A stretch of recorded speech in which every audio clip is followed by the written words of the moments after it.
नमस्कार, फाइटर समाचार में आपका स्वागत है। पेश आज 23 मार्च दोपहर 3 बजे राजस्थान की खास खबरें। राजस्थान में एसआई भर्ती 2021 पेपर लीक मामले में मास्टरमाइंड पौरव की साली प्रियंका गोस्वामी फरार हो गई है। प्रियंका गोस्वामी जैसलमेर पुलिस लाइन में वर्दी में तैनात थी। 18 मार्च को एसओजी ने महिला ट्रेनी एसआई को पूछताछ के लिए आदेश जारी किया।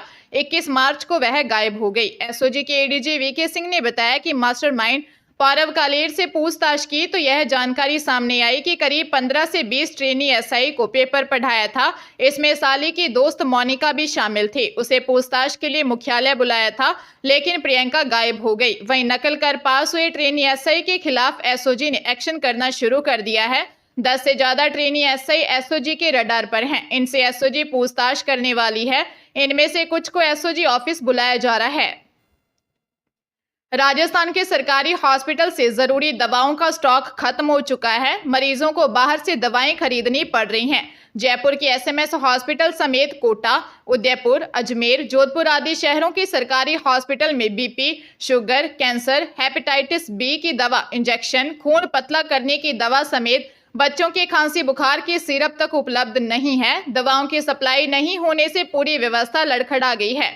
जयपुर के एसएमएस हॉस्पिटल में 40 से ज्यादा दवाइयां पिछले कई दिनों से उपलब्ध नहीं हैं। कोटा में डिमांड के अनुसार 300 दवाइयों का स्टॉक नहीं है। जोधपुर के मथुरा दास और महात्मा गांधी हॉस्पिटल का भी कुछ ऐसा ही हाल है। डीडीसी काउंटर पर इंजेक्शन नहीं होने से हर रोज औसतन 250 से ज्यादा मरीजों को परेशान होना पड़ रहा है। इसके अलावा जनरल मेडिसिन डिपार्टमेंट में भी बुजुर्ग और दूसरे एज ग्रुप के मरीजों को परेशान होना पड़ रहा है।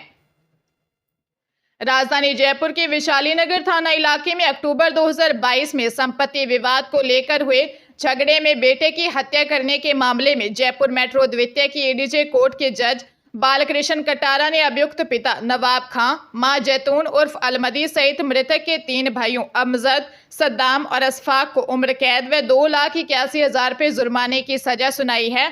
लोक अभियोजक सत्येंद्र सिंह ने बताया कि मृतक के चाचा सलीम खान ने 19 अक्टूबर 2022 को वैशाली नगर थाने में रिपोर्ट दी कि उसका और नवाब खान के बीच संपत्तियों का विवाद चल रहा है।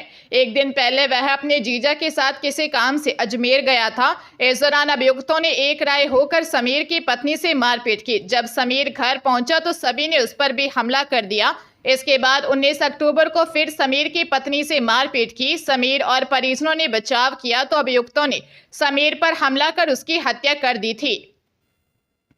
चैत्र नवरात्र इस वर्ष 8 दिन में पूरे हो जाएंगे। मां अंबे हाथी पर सवार होकर आएंगी। सवारी का यह रूप शुभ और धन धान्य का फल देने वाला माना जा रहा है। नवरात्र 30 मार्च से शुरू होकर 6 अप्रैल तक चलेंगे। तृतीया व पंचांग भेद से चतुर्थी तिथि का क्षय होने के कारण नवरात्र 8 दिन के होंगे।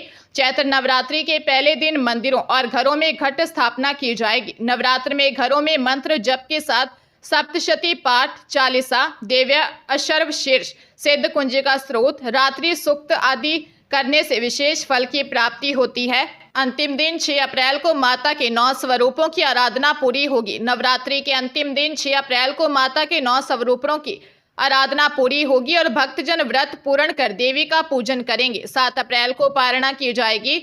मंदिरों में भजन कीर्तन, कन्या पूजन और भंडारे होंगे। राजस्थान में स्टूडेंट्स के साथ अब टीचर्स की भी परीक्षा होगी। शिक्षा विभाग द्वारा स्टूडेंट्स को दिए जाने वाले सेशनल मार्क्स के आधार पर शिक्षा विभाग उनके टीचर्स का भी रिपोर्ट कार्ड तैयार करेगा।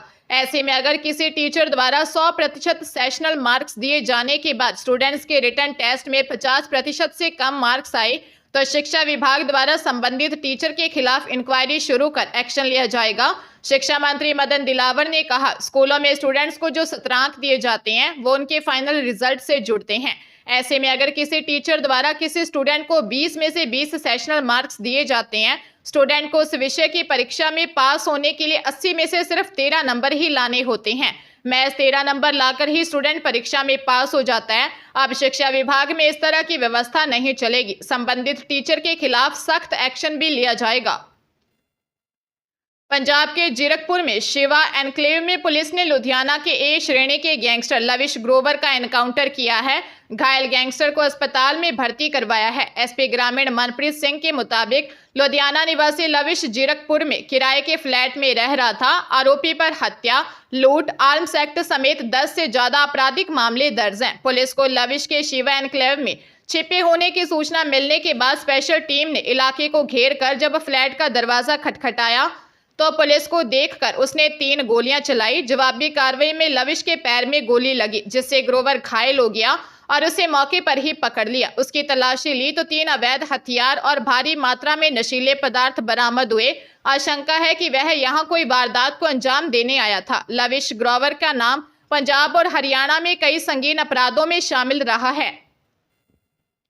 राजस्थान में पेपर लीक के मामलों पर सरकार गंभीर है। प्रदेश में पुलिस और प्रशासन की ओर से पेपर लीक करने वालों पर लगातार कार्रवाई जारी है। इसी कड़ी में अब पेपर लीक गैंग के हर्षवर्धन मीणा पर एक्शन लिया है। दौसा कलेक्टर देवेंद्र कुमार ने पटवारी हर्षवर्धन को राज्य सेवा से बर्खास्त कर दिया है।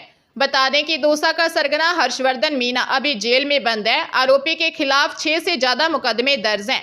जेईएन भर्ती परीक्षा 2020 में नकल कराने और डमी कैंडिडेट बिठाने के मामले में एसओजी की एसआईटी ने आरोपी हर्षवर्धन को पिछले साल नेपाल बॉर्डर से अरेस्ट किया था। तब से आरोपी जेल में है। इससे पहले हर्षवर्धन मीणा की पत्नी सरिता मीणा को तत्कालीन भीलवाड़ा कलेक्टर नमित मेहता ने बर्खास्त किया था। सरिता ने एसआई भर्ती परीक्षा 2021 में खुद की जगह डमी अभ्यर्थी बैठाकर परीक्षा उत्तीर्ण की थी। राजस्थान लोक सेवा आयोग द्वारा राजस्व अधिकारी ग्रेड 2 और अधिशासी अधिकारी वर्ग चतुर्थ की पुनः परीक्षा आज प्रदेश भर के जिलों में आयोजित की गई। परीक्षा दोपहर 12 बजे से शुरू हुई और दोपहर 2 बजे खत्म हो गई। अधिकारियों के अनुसार परीक्षा केंद्रों पर हैंड हेल्ड मेटल डिटेक्टर से सघन जांच की गई। परीक्षार्थियों के लिए विशेष ड्रेस कोड लागू किया गया था। सिख धर्म के अभ्यर्थियों को कड़ा, कृपाण और पगड़ी की अनुमति दी गई। फर्जी परीक्षार्थियों की पहचान के लिए वीडियोग्राफी भी की गई। सभी अभ्यर्थियों ने अपनी हैंडराइटिंग में पैराग्राफ लिखवाया गया। परीक्षार्थियों को सुबह 11 बजे के बाद परीक्षा केंद्रों में प्रवेश नहीं दिया गया। परीक्षा में मूल फोटो, पहचान पत्र और प्रवेश पत्र की सघन जांच की गई। पुलिस विभाग को डिबार किए गए उम्मीदवारों की निगरानी और सुरक्षा व्यवस्था के कड़े निर्देश दिए गए थे। दौसा जिले के लालसोट में मंदिर में वर्चस्व की लड़ाई में 2 पुजारियों ने एक दूसरे पर हमला बोल दिया। आरती के समय हुई इस घटना में एक पुजारी की मौत हो गई। मंदिर से 18 किलोमीटर की दूरी पर आरोपी पुजारी को गिरफ्तार कर लिया। एएसपी दिनेश अग्रवाल ने बताया कि डीडवाना गांव में पावर हाउस के सामने स्थित पंचमुखी बालाजी मंदिर में आरती चल रही थी। आरोप है कि इसी दौरान 60 वर्षीय परशुराम दास महाराज पर मंदिर के पास रहने वाले दूसरे पुजारी 30 वर्षीय शिवपाल दास ने हमला कर दिया, जिससे वह बुरी तरह से घायल हो गए। उन्हें फौरन हॉस्पिटल पहुंचाया, जहां इलाज के दौरान मौत हो गई। वारदात से पहले शिवपाल ने सीसीटीवी से भी छेड़छाड़ की थी। आशंका जताई जा रही है कि उसने परशुराम दास के मर्डर की योजना पहले ही बना ली थी। फिलहाल पुलिस आरोपी से पूछताछ कर रही है। मोहाली में 3 साल की मासूम बच्ची के साथ उसकी ही मां ने नकली पुलिसकर्मी प्रेमी द्वारा दुष्कर्म करने का मामला सामने आया है। पुलिस ने पीड़िता के पिता की शिकायत पर दोनों आरोपियों को गिरफ्तार कर लिया है। पुलिस ने दोनों के खिलाफ रेप, सरकारी अधिकारी बनकर धमकी देने और लैंगिक अपराधों से बच्चों का संरक्षण अधिनियम की धारा के तहत मामला दर्ज कर कार्रवाई शुरू कर दी है। पुलिस के अनुसार आरोपी की पहचान 30 वर्षीय रणजीत सिंह निवासी मानसा के तौर पर हुई। आरोपी रणजीत बच्ची की मां के साथ पिछले 1 साल से अवैध संबंध थे। आरोप था कि आरोपी और बच्ची की मां ने मिलकर मासूम के साथ अमानवीय हरकतें करते थे और उसकी वीडियो भी बनाते थे। पुलिस आरोपी के पास से बरामद वर्दी व अन्य सामान की तलाश की जा रही है।